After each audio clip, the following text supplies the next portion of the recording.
আসসালামু আলাইকুম। এখন যে গরম হচ্ছে, এই গরমে কি করণীয়?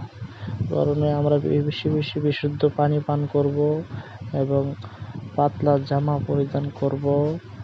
তারপরে সকাল 11টা থেকে দুপুর 3টা পর্যন্ত রোদ থেকে এড়িয়ে থাকবো। আশা করি এর থেকে আমাদের শরীরের স্বাস্থ্য ভালো থাকবে। আর বেশি বেশি করে পানি ইউজ করব, পানি পান করব, ঠান্ডা পানি দিয়ে গোসল করব। পানি পান করলে ইনশাল্লাহ আমরা এই ঠান্ডা থেকে সুস্থ থাকতে পারব।